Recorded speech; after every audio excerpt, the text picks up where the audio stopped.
गुरु प्यारी साथ संगत जी, राधा स्वामी जी।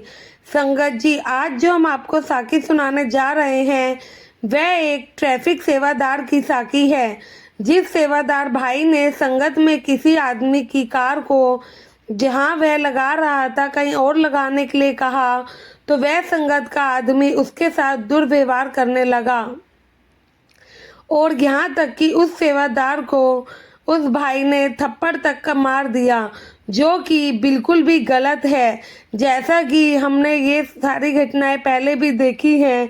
हाल फिलहाल में जब बाबा जी ने डेरे में भंडारा किया था तब भी सेवादार संगत ने सेवादारों के साथ दुर्व्यवहार किया था।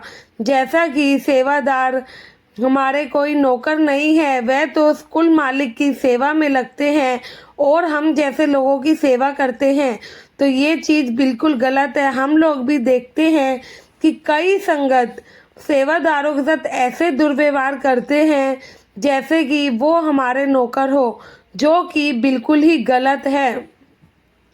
जिस भाई ने सेवादार को थप्पड़ मारा उस थप्पड़ का निशाना सीधा बाबा जी के गाल पर लगा। आइए सुनिए इस साखी में। एक बार सेवादार ब्यास में ट्रैफिक की सेवा के लिए सत्संग घर से सेवा में गया। उसकी 5 नंबर गेट पर सेवा थी।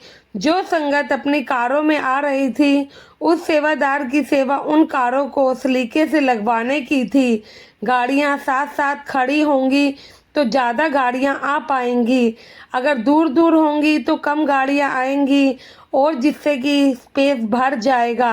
वह सेवादार बड़े ही प्यार से अपनी सेवा कर रहा था। डेरे में आने वाली गाड़ियों को सलीके से लगवा रहा था। सारी संगत आराम से उस सेवादार का कहना मान रही थी। बाबा जी भी कहते हैं, जो तुम्हारे गले में बैच है तुम नहीं जानते कि उसकी क्या ताकत है। सेवादार जिधर इशारा करते हैं संगत उधर ही चलती है। उस सेवादार ने संगत के किसी आदमी को अपनी गाड़ी सही तरीके से लगाने के लिए कहा। वह आदमी शायद पहली बार परिवार के साथ ब्यास आया हुआ था, सत्संगी भी नहीं लग रहा था। सेवादार ने उस भाई को गाड़ी पास लगाने के लिए कहा पर वह नहीं माना और उस सेवादार भाई के बार बार कहने पर भी उसने उनकी बात नहीं समझी और गुस्सा हुआ उन्हीं पर आग बबूला होने लगा। बोला कि तुम सेवादार 2 दिन के लिए ब्यास सेवा पर आते हो और आकर अपने आप को ऐसे समझते हो जैसे कि हम सब तुम्हारे ही कहने पर चलेंगे, हम जैसे लोगों को परेशान करते हो। ऐसे ही बहुत बातचीत चली और भीड़ भी हो गई और उस भाई ने आखिर में उस सेवादार को जोर से थप्पड़ मारा। तब उस सेवादार ने उसको उसकी मर्जी पर छोड़ दिया। बोला, भाई जो तेरी मर्जी वह कर ले, और सेवादार दोबारा अपनी सेवा करने में लग गया।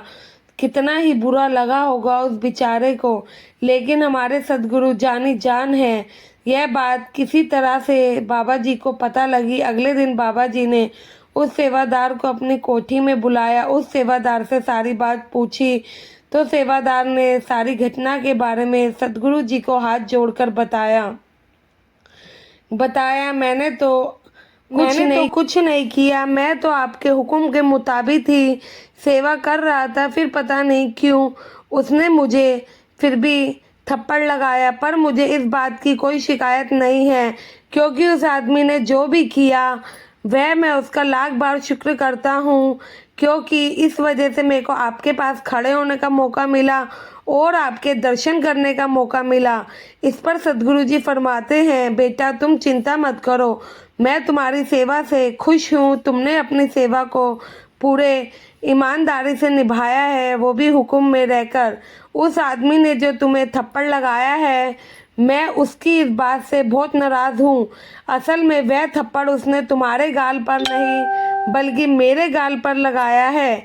सदगुरु जी अपना लाल गाल दिखाते हुए बोले, यह देखो उस थप्पड़ के निशान जो कि मेरे गाल पर पड़े हुए हैं। बाबा जी की गाल पूरी तरीके से लाल हो गई थी और यह देखकर सेवादार भी काफ़ी चौंक गया। सेवादार भाई बाबा जी के चरणों में गिर गया और जोर जोर से रोने लगा। बाबा जी, मेरी गलती की वजह से आपको चोट लगी है, इसके लिए मैं आपसे हाथ जोड़ के क्षमा मांगता हूँ। बाबा जी बोले, बेटा तुम क्यों रो रहे हो, तुम्हारी तो कोई गलती नहीं है, तुमने तो अपनी सेवा ठीक ही की है। बाबा जी ने उस सेवादार को अपने चरणों से उठाया और गले से लगाया और उसे माला माल कर दिया। विचार करने वाली बात तो ये है, हजूर महाराज चरण सिंह जी भी यही कहा करते थे, जहाँ पर मेरा सेवादार खड़ा है समझो वहाँ पर मैं खुद खड़ा हूँ। अगर तुम उसकी कोई बात का पालन नहीं करते तो समझो सदगुरु की कही बात को तुम अमल नहीं करते हो। क्या हम सेवादार का छोटा या बड़ा कहना नहीं मान सकते हैं? आखिर सेवादार जो भी है हमारी भलाई के लिए ही तो कहते हैं। डेरे की रक्षा सत्संग घर की रक्षा करना उनका फर्ज है। उनको जो ड्यूटी दी जाती है वो भी उसी की पालना करते हैं।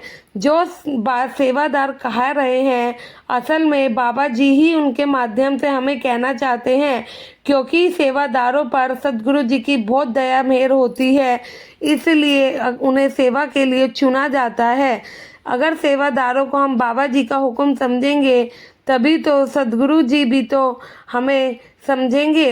हमेशा सेवादारों की हमें बात माननी चाहिए, तभी आप एक अच्छे सत्संगी कहला सकते हैं, क्योंकि सेवादार जो भी करते हैं गुरु के हुक्म से ही करते हैं। उनको खुद कुछ नहीं पता होता कि कहाँ पर सेवा करनी है और कहाँ पर नहीं, कौन सी सेवा करनी है कौन सी नहीं।